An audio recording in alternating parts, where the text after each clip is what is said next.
For the Los Angeles Times and The Envelope, I'm Mark Olson. And I'm Yvonne Villarreal. Gentlemen, thank you all for being here, and I'm going to start with something of a big picture question that in the media landscape right now, when there's so many options of how to tell a story, the platforms you can tell them on, in some way I'm interested in asking, why make a movie at all? That Barry, maybe to start with you, Moonlight began as an unproduced play, and what was it about that story that seemed to you cinematic? What was the movie that you saw inside of it? I think with Moonlight, it was just that Terrell had done such a good job of capturing the neighborhood that we grew up in, the world we grew up in, to speak on it that way. And I had never thought of making a movie in this place where I was from. And so I think just as a visual person, I never thought of it as a play, I saw it, as this series of like feelings and emotion. And I thought because I was from the place it was set, that somehow I could sort of blend these two things, my filmmaking voice and my personal voice, and create a story out of it, yeah. And Jeff, Loving had been a documentary, and so what was it that you felt that making a fiction film about the story of the Lovings could say that maybe people didn't get from that documentary? Well, I think feature filmmaking, it's a format that is different than a series, or I think audiences are being trained to really enjoy episodic things and, wow, I wonder what happens next. But there's something else you can do in 2 hours or whatever it is that is unique to a narrative feature film. And with us, we could do things that the documentary couldn't do. There's certainly things that the documentary does in terms of following the court case and other things that we couldn't do in my film. But I think there's a specificity, there's an emotional relationship with just seeing their personal lives. And I think too, there's a weight that's added. By the end of the film, you feel like you've just been with these people for 9 years. And that's something that is unique to the kind of contained format of a 2-hour movie. And there's power in that. Well, Pablo, you worked off a documentary as well. I mean, we see one in the film. Talk about what went into that process. Like, were you trying to get a shot-for-shot replica of? On the White House tour? Yeah, the White House yes, tour. we did a very exact replica, and we literally copy shot by shot from the original White House tour, and Natalie also was like doing exactly the same rhythm, voice, even the mistakes that Jackie did in that documentary. It was beautiful to recreate it and to bring it into fiction and blend it to the fiction of the film. Yeah. And Damien, with La La Land, having the movie kind of engage with movie history in the sense of making a musical that's sort of in some ways referencing films of the past, how did you kind of make that your own? Like, were you ever worried that it would seem like just sort of a copy of something? Was it difficult to know that you were doing something that felt your own? Yeah, I mean, I think it was, I've kind of always known this about myself, that that there's certain filmmakers who I really love and admire who, for whatever reason, don't watch movies, and you kind of feel it in the filmmaking in a good way, I've never been one of those filmmakers. I've just always grown up watching so many movies and devouring movies. So of course, the plus side of that is it gives you a kind of breadth of, sense of the art form and the history of it, gives you stuff to play with, but you do have to be careful sometimes of kind of where you're updating things, where you're are you stealing and not borrowing is kind of how I always think of it. Are you really claiming ownership of something, or are you just kind of, getting something lent to you that you have to owe back? To me, that's kind of the difference, or what I hope to do if I'm kind of, making a movie that comes from a tradition that's preceded it. Well, for everyone, like, what was the moment where you knew, I want to be a director, and who were those sort of filmmakers that were influential for you?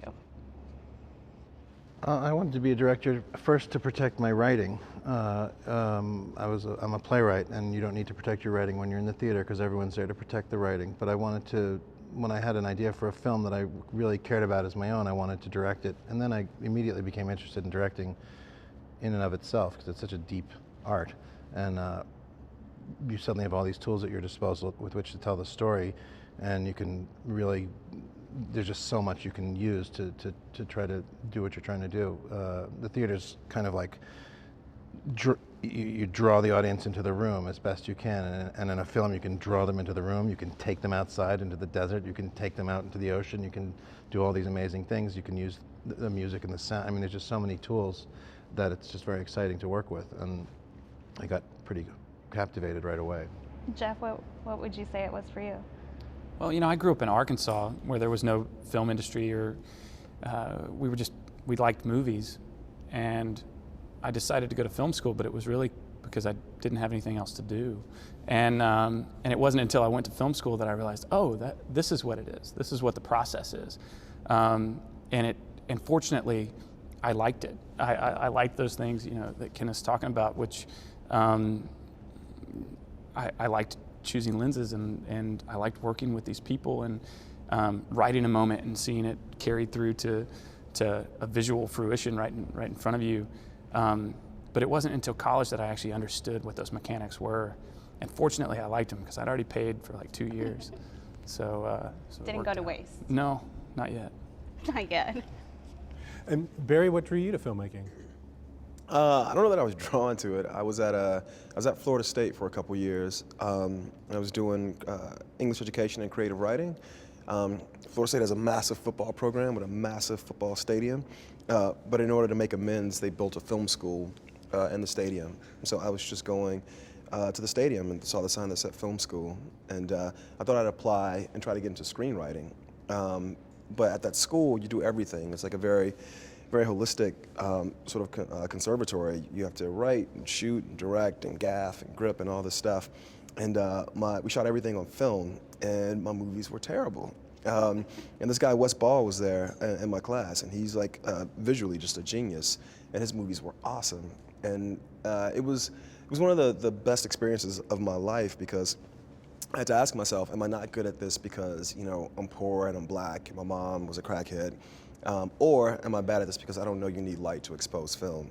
And so I just took a year off from the program. I took a still photography class, started watching a lot of foreign films, probably too many based on what I do in my movies now.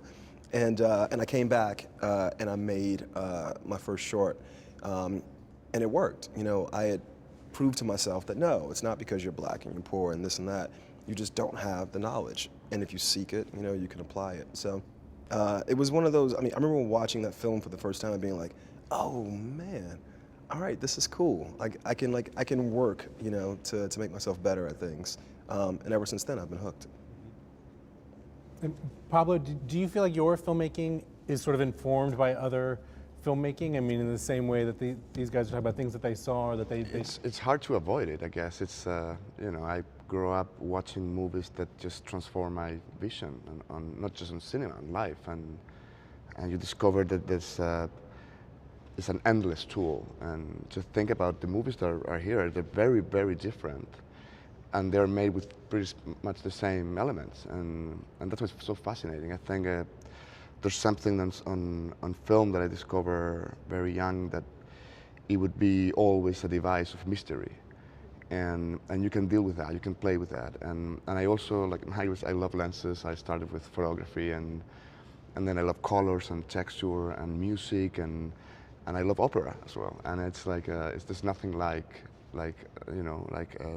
combining so many things, and cinema can do that. And it's a door it's just, everything is possible. And when you have that toy, you just can't not get away from it, I guess. Yeah. I love that you call it a toy. No, it should be. It should be. But It sometimes is you're on somehow, set. man. It is somehow. Yeah. It's because it's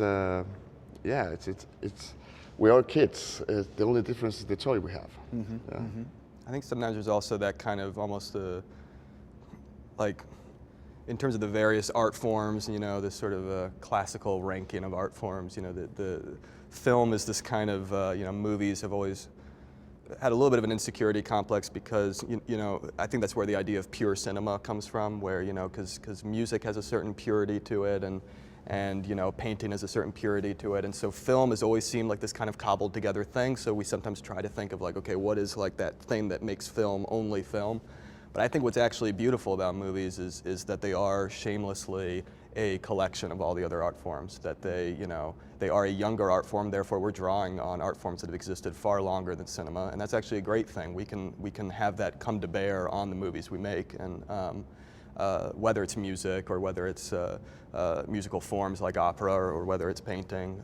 You know, in a musical, obviously, I mean, part of why I love the genre of musicals is that you are by necessity drawing on art forms that are far outside a movie theater. You're drawing from what you see in a museum on the wall. You're drawing from what you hear in the music that you love. You're drawing from ballet. So I love that. And Kenny, in Manchester by the Sea, there's a lot of wide shots. Talk a little bit about what you wanted to achieve with the distance, particularly in the morgue scene. Well, I don't know, each shot has a different feeling to it, and it's a little hard to quantify it sometimes. You have an instinct for, you want to suddenly see the wider perspective of the town, and I'm very interested in the intensity of your own experience, and then suddenly you look somewhere else far away and other people are doing completely different things that have nothing to do with you.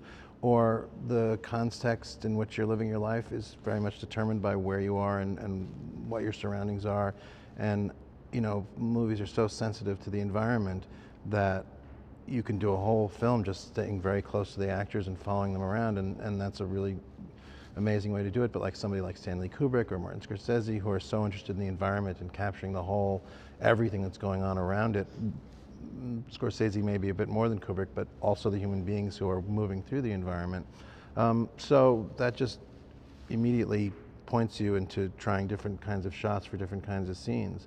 And that morgue scene is actually, I'm really happy with that scene, mostly because of Casey Affleck's performance in it, but it's one shot, it's two cameras, but it's one shot, and you see him see his brother's body before we see it.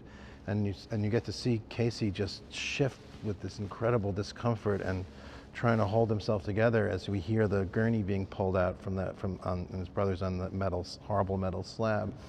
And there's nothing else besides film that can do that. I mean, you can't do that in a play, and you can't really do it in an opera. I mean, and much as I love plays and operas as well, but you can't. There's something about controlling what you see that gives you this immense power over the material. And also, I just like wide shots. Well, Barry, in Moonlight, there were times where I almost felt like I was walking side by side or behind some of the characters. Talk a little bit about, you know, what you were going for there. It was sometimes arresting because I was like, wait, I'm in a movie theater, I'm not with them. Yeah, I mean, I wanted you to feel like you were walking inside the characters. Sometimes we do that literally, we put you inside the characters, because I wanted the audience to experience the world the way the main character does, the way Sharon does.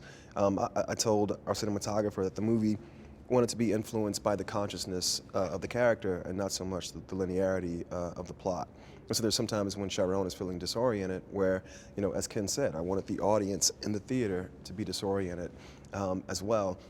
I'm glad you mentioned that scene, because there's another scene in the hospital where Lee is learning his brother's diagnosis. And I started the ArcLight Pasadena, which, I mean, not to shout out the ArcLight Pasadena, but the sound in there is amazing. And I was so kind of freaked out because this woman's trying to explain what's happening and all these jokes are flying, and then you hear something clang over here and something clangs over. It's like you're inside that room. And this very important information is being relayed, but all this mundanity of a hospital is inserting itself on the scene. And as you said, only cinema can do that, you know? And I tried to do the same thing in Moonlight, to really place you inside that kid's head. Yeah, it is amazing what the sound can do, and it's one of the few things remaining that we don't really notice. It doesn't call attention to itself. In the old days, the cinematography wasn't supposed to call attention to itself, and the editing wasn't supposed to call attention to itself. And now it's okay to have those be a little more present. But the sound design is still something that's very elaborate and very complicated. And there, you know, again, Scorsese's such a master at it, but there are many people who are so good at it, and it's so fun to like create the environment and all these things that happen in the scene, and you don't, even just someone knocking over a cup of coffee just by the sound, it didn't really happen on the set, but you want a little emphasis for the scene, and you can just throw in this fake coffee being knocked over, and you have a little punctuation mark in the scene, and it's just really interesting to play around with all those things. And Jeff, with Loving, you shot some of the film and some of the actual locations where the events depicted in the movie took place, and what did that maybe do for you as a storyteller, and especially maybe for your actors, to just be in those actual real locations? just added focus to the whole thing. It reminded us of the responsibility of kind of carrying a story that isn't just characters created from scratch, but were real people. We shot in the courthouse that they were tried in. We shot at the jail that they were held in. But even beyond that, we shot on all these back roads of Virginia that have a really specific look to it, this rolling farmland. And for Mildred's character specifically, you know, that's what drew her back into hiding into Virginia. They could have stayed in DC in relative safety, but she chose to live in Virginia in hiding under threat of arrest or much worse. And I think it's because she had a connection to this place. So you don't get to just choose Canada or Georgia or something. It has to be this place because the way the ground looks, the way the sky looks. I know that seems superfluous, but it's not, because it had a direct impact on her. And when I went to visit the place to do the research there, it had an impact on me. It just made sense. I just think it's a really beautiful place. Damien, you have been trying to get La La Land off the ground for, what, 6 years? And it finally happens. Talk about what pressure that then you felt when you were actually on set and trying to, okay, this is my time. Tell you about my panic attacks and my Were there panic attacks? the amount of hair I pulled out. Yeah, there were. I mean, it was that weird mixture of like utter gratitude that, oh my God, like actually I'm surrounded by elements that are physically making this movie, whether it's the crew or the cast and the machinery of a movie, you know, as well. That mixed with, yeah, utter dread and panic that I wasn't gonna rise to that challenge, and that 6 years would kind of have been in vain. I think it's a little bit the benefit and the curse of having a movie kind of live in your head or swirl in your head for a while, that, you know, you have to adapt to the real world in a sense. And so you do that with every movie, but especially if it's been living for a while, whatever image you put on the screen is not gonna be exactly what was in your head. Actually, you probably don't want it to be exactly what was in your head. I mean, again, that's part of the joy of film, is discovering stuff as you shoot. But I was aware that, you know, I think all of us, like, you know, I developed it with these two young producers, you know, who we had all met in LA, you know, when we were fresh to the town. My composer I met as first a bandmate, then a college roommate, you know, back when we were 18.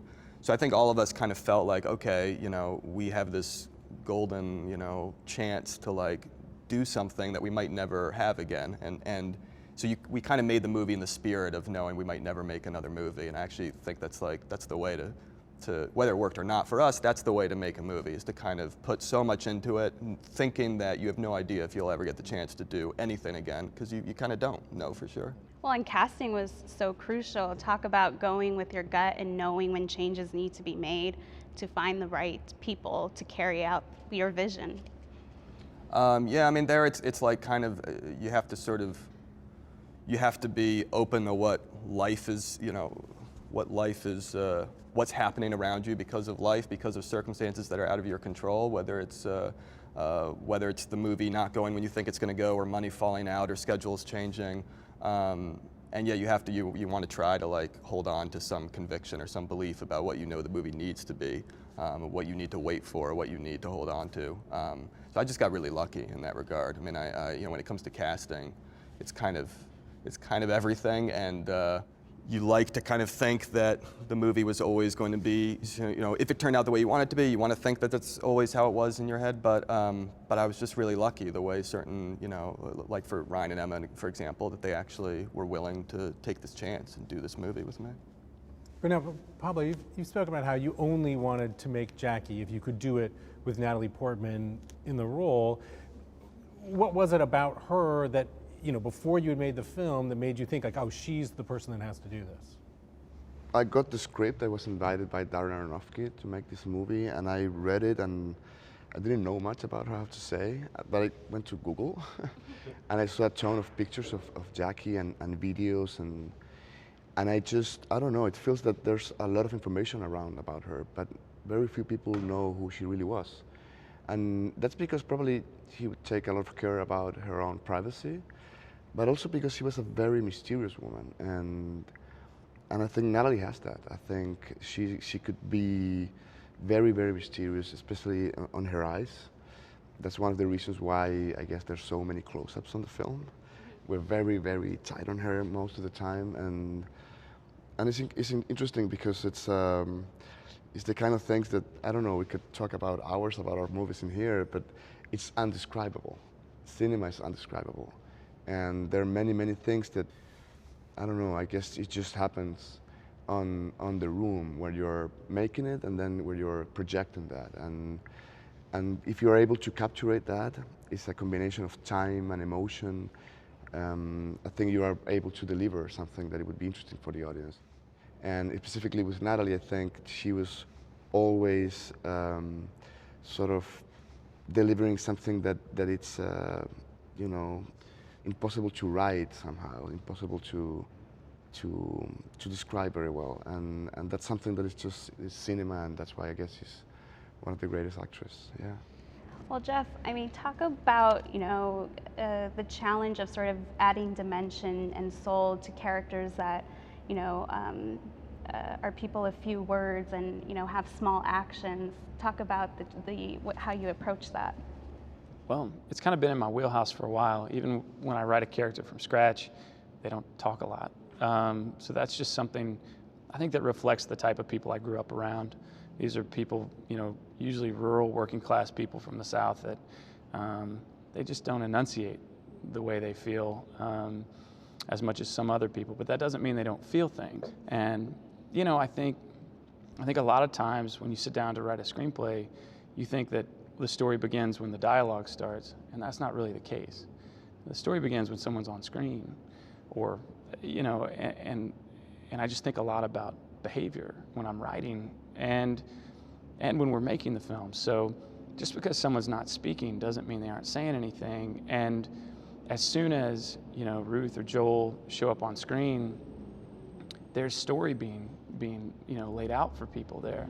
And it's just, I think it's our responsibility collectively, mine and the actors, to understand the behavior that we're working on at the time, so that everybody's kind of on the same page, and they're not necessarily, you know, going for something this direction when I meant for them to be this direction, because without dialogue, you know, sometimes that needs to be talked about. But usually it's pretty clear on the page. Mm-hmm. Kenny, you were nodding. Do you want to add something? I just thought it was interesting. Well, can you talk a little bit about casting? Because to me, it's so interesting in Manchester how you've worked with Casey Affleck before. You presumably have some idea of what you think he's going to do in that role. But then Michelle Williams, you haven't worked with before, and so do you know what you're in for when you're putting the two of them together? No, but that's the fun of it. I mean, you do and you don't. I mean, I feel like you have kind of like a river, and you know, this movie is inside the banks of the river, and there's a lot of latitude for the actors and for all the work you do with the editing and the cinematography and the production design and the writing. And so you get two actors who are going to swim in that river, and you want to let them swim wherever they want. If they go over the bank, not to stretch the metaphor to the point of destroying it, you're in a different story. So as long as you're in the same story and you have actors who can embody the people that you imagined and add to it, and without turning it into a different story or turning the scene into a totally different scene, then you want to give them the latitude, because they just bring so much with them. I mean, they bring this immense emotional life. You happen to get a look at one of your actors' scripts, and there's these just notes and notes and notes and notes, and just like conversations you have with them, and you're like, oh my God, you were thinking about this from a completely different and totally fascinating orientation, and you want to embrace that and bring it in. At the same time, you know, you have at least one idea of how the shot or the story or the scene should go, and if you share that with the actor, that could be helpful for them, not as a confinement, but as a jumping off point. So, you know, when I'm writing, I have imaginary people in my head, but as soon as the parts are cast and the work starts, those imaginary people become inextricable from the actors who portray them. But then, Barry, with Moonlight, you have such sort of two unusual casting challenges, not the least being the character played by Naomi Harris is based in part on your mother. And so was it difficult for you to kind of go out in the world and find an actress to play your mother? No, it wasn't different at the casting phase. I treated it like any other character. I tried to trick myself into believing it was like any other character. So the casting process, no, but once she showed up on set, yeah, it was very, very different than directing the other actors. But in that difference, it became really extraordinary because I found myself having ideas that weren't rooted in craft. They were rooted in my emotional response, to the story that I had actually lived. And some very heightened things came out of that, but they came from a very good place. I was listening to Ken, and I definitely agree. Once I'm on set, I actually told one of my producers, and it freaked her out. She's like, "Oh, what are you doing?" She was like, "What?" I was like, "What?" She was like, "Oh, that's not the script." I was like, "Oh, well, I'm not making the script right now. I'm making what's in front of me, Because the script is this thing in my head, and it's on the page, but if I try and conform what's in front of me to the script, we're not going to get something that's fully lived, that has this flesh and blood and passion in it. So working with Naomi was quite like that.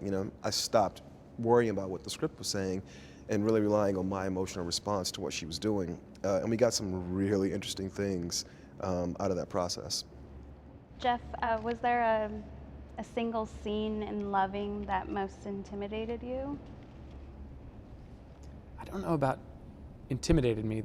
There was one that was a fulcrum point. That was something I knew we needed to get right. It's such a quiet film that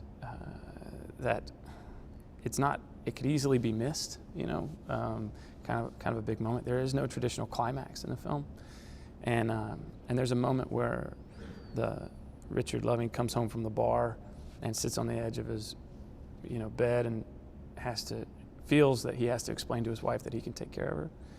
And for me, that said a lot. That type of man would feel it necessary to have to try and explain that to his wife. It kind of breaks my heart, especially because the whole scene was built off of a quote at the end of the film that Mildred actually said near the end of her life of "I miss him, he took care of me."